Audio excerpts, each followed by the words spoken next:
Sacramento County. I want to welcome everybody here. I also want to acknowledge a few additional people as well. I want to acknowledge our Chief of Police here in Sacramento, Chief Lester. Also, Assistant Sheriff Leandra Marquez from the Sheriff's Office, and the Assistant Special Agent in charge of the FBI Field Office here in Sacramento. So welcome for coming here today. You know, someone once said that justice delayed is justice denied. Well, today's message is justice delivered is justice nonetheless. We are gathered here today to announce the arrests and the prosecution of a sexual predator that terrorized our community starting in 2010.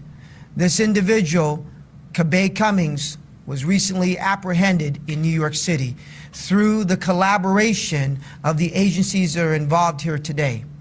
So with that, I would like to turn the proceedings over to Sacramento Police Chief Kathy Lester.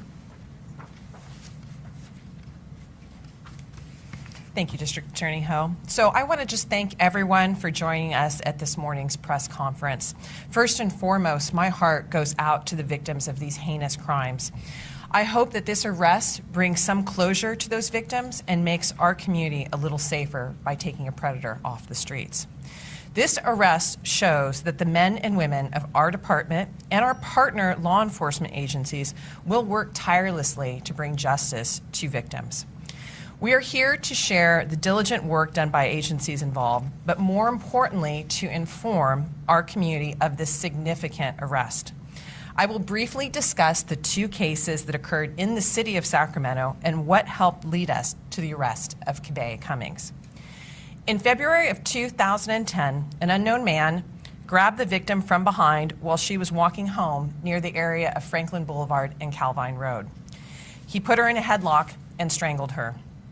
He then pulled her into some bushes where he continued to strangle and sexually assault her. Once the assault was completed, the suspect fled the scene. Also, a second suspect, unknown at this time, fled with the victim's purse. The victim made it home where she called and reported the crimes to police.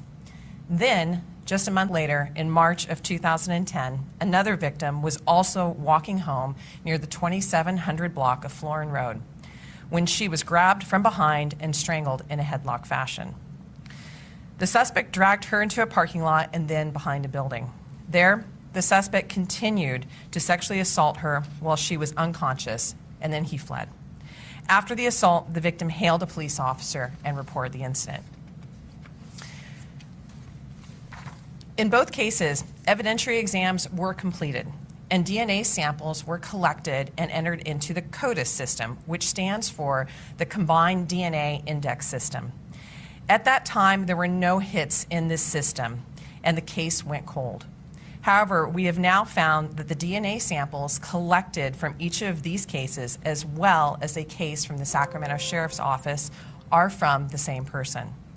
So while the case remained unsolved for years, beginning in 2019, the cases were reviewed and follow-up was conducted by our Sacramento Police Department cold case detectives, our Sexual Assault and Child Abuse Unit, and the Sacramento District Attorney's Office.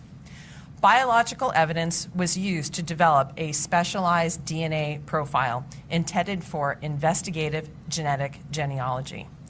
The DNA profile led to the identification of a suspect.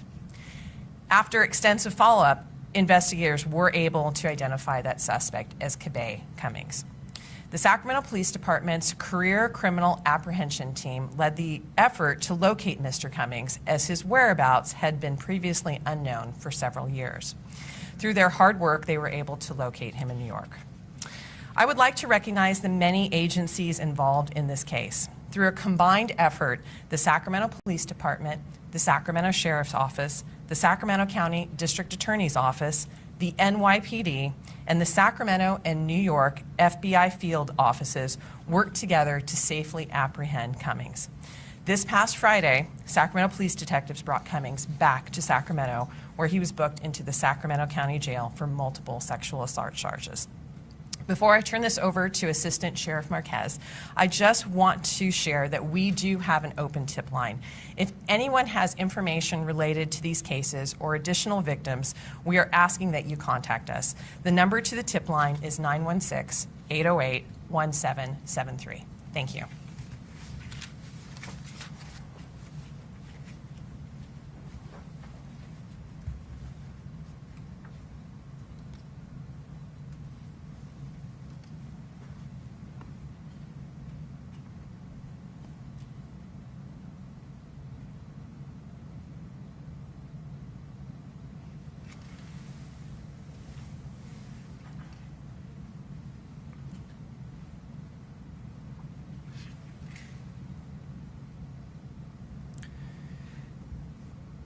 And now what we're going to do is turn it over to Assistant Sheriff Leandro Marquez. Good morning. On September 19th, 2013, at about 4:22 in the morning at Watt Avenue and Auburn Boulevard, an unknown assailant grabbed a victim from behind and pointed a stun gun at her, threatening her life, and forced her to walk into a dark area. The suspect violently sexually assaulted the victim, and afterward she was able to seek help from a nearby business. The victim submitted to DNA, and all leads were exhausted at that time, and the case went cold. November of 2021, a sheriff's detective that was investigating cold case sexual assault reports for our department requested additional testing of evidence from this particular case. On June 10th, 2022, a full DNA profile was developed from this additional testing. The DNA profile matched our case and two unsolved Sacramento Police Department sex assault cases from 2010. Working in cooperation with the District Attorney's Office Cold Case Group, a suspect was identified, which led us to New York City. The suspect had lived in Sacramento at the time of the 3 rapes and matched the description provided by the victims. Working with our regional partners, the suspect was confirmed through further investigative techniques and arrested in New York City. On behalf of Sheriff Jim Cooper, I'd like to say thank you to our regional partners as they continue to tirelessly pursue individuals who prey upon and victimize our community. Thank you.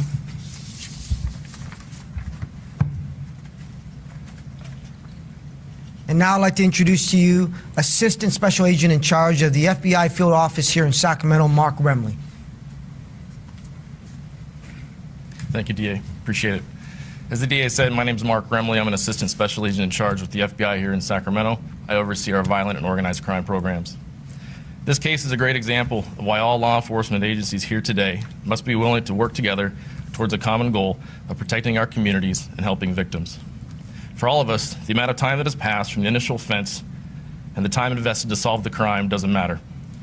Our commitment to seeking justice for the victims of these crimes is our top priority and the focus of everything we do. In this case, the FBI Sacramento Field Office was contacted by the Sacramento District Attorney's Office with a request to support their efforts to identify an unknown suspect at that time, who has since been identified as Kabeh Cummings, following their initial investigative genetic genealogy analysis. The FBI commonly aids our law enforcement partners with their efforts to create new leads using investigative genetic genealogy, and to follow those leads by leveraging the FBI's network of field offices throughout the country and the world. In this case, multiple field offices assisted with leads generated through the Sacramento and Sacramento County Sheriff's Departments, Sacramento Police Departments and DA's Office genetic genealogy analysis. Ultimately, a direct comparison of DNA from the case to the presumed suspect led to the suspect's arrest in New York. We must thank the FBI New York Field Office for assisting with the identification and arrest of Cummings so he can face prosecution in Sacramento County Superior Court. We sincerely thank the Sacramento District Attorney's Office for their trust and partnership to ensure the result that we are all here to announce today.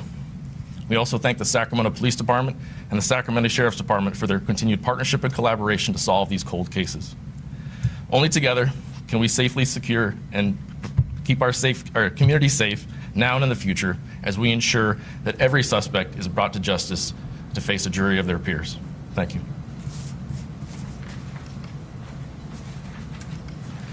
So tomorrow afternoon, Kabeh Cummings will be arraigned in Sacramento Superior Court on charges of forcible rape, forcible oral copulation, sodomy, penetration, and kidnapping to commit rape.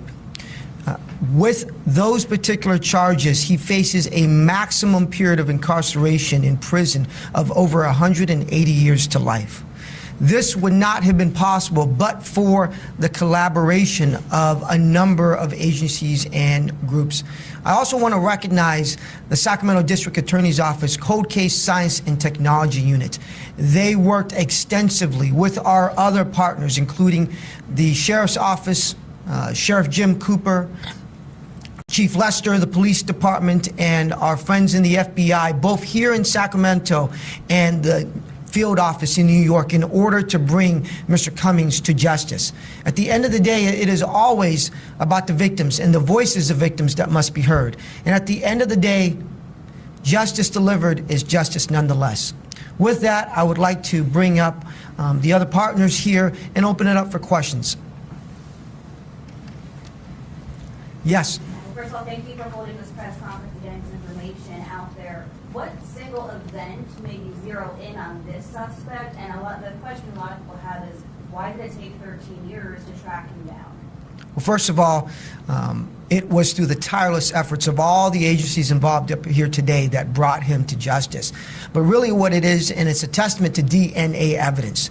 And recently, several years ago, this office and the members of the Cold Case Science and Technology Unit really honed the new technique of investigative genealogy in order to identify whether it was the Golden State Killer, which is a technique that has been used across the country in order to bring predators to justice. But it was through the tireless efforts of the agencies up here that allowed us to bring him to justice. Any other questions? Can you spell the suspect's name, please, first name? Yes. First name is Kabeh, K-A-B, as in boy, E-H. Last name is Cummings, C-U-M-M-I-N-G-S. Last week when this information was put out, there was a call to the public, anyone else to come forward if they have any information, if there were any other victims. Is there anything that leads you to believe there may be other victims? I am going to let the other partners in this address it.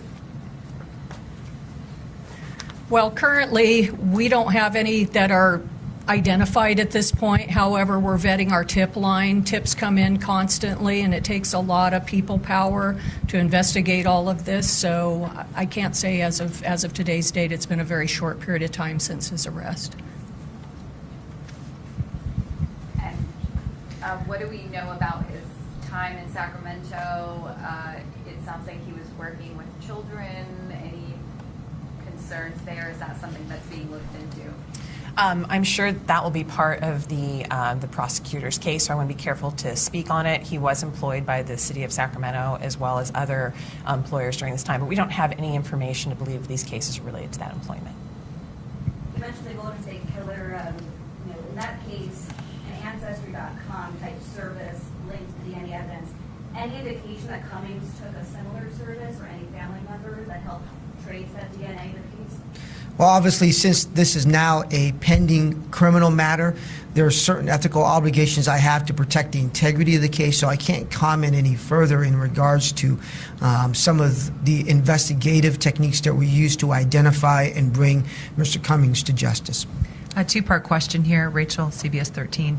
Mr. DA, since we had the genealogy success with the DNA with the Golden State Killer, have there been advancements that aided in this case? And also, maybe this is a question for you, Chief Lester, in terms of this case being made public now.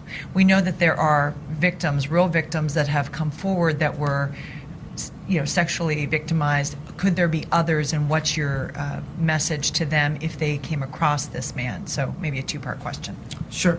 In regards to genetic genealogy, investigative genetic genealogy, this is a valid technique that we've used in this office to not only find individuals who've committed crimes, but also exonerate people who were falsely accused as well. And it's a technique that continues to be used across the country by many different other agencies. To the tune of now, we've solved over 200 cases across the country in terms of cold cases, whether they be homicides, whether they be sexual assaults, whether they be child predators. So it's a technique that that we continue to refine and use throughout the country, and that we have very stringent protocols. But I'm going to turn this over to Chief Lester to answer the second part. For the second part of your question, right now we don't know of any additional victims. However, we are broadcasting his picture, his information, and that's why we've really opened the tip line.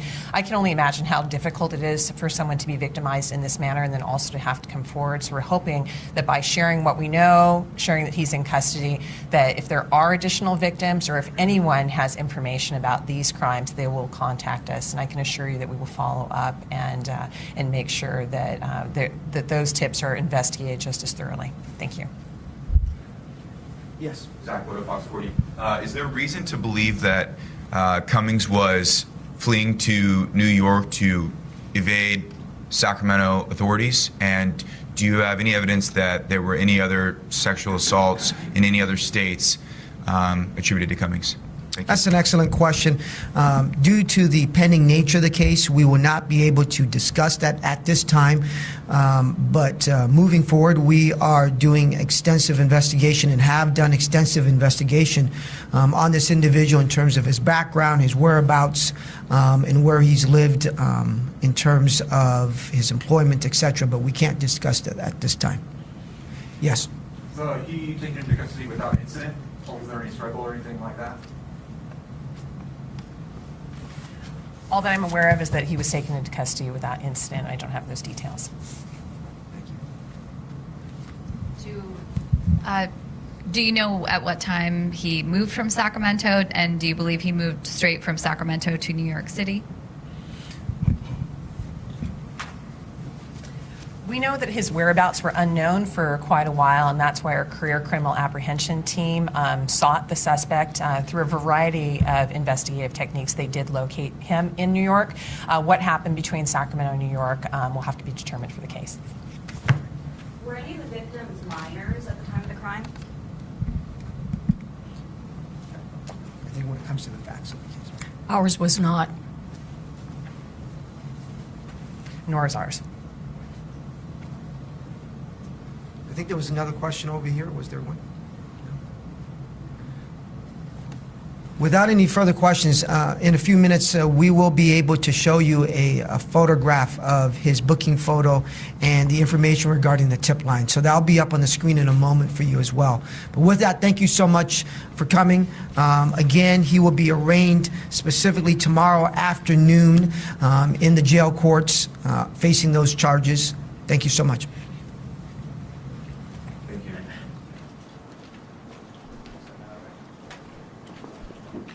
We'll have his picture up here in a moment.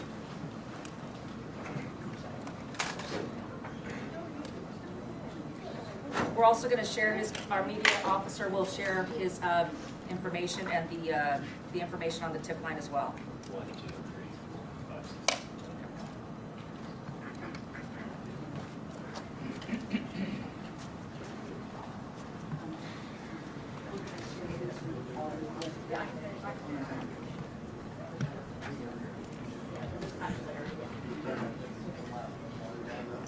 We'll be sure we'll email it to all the news desks here shortly.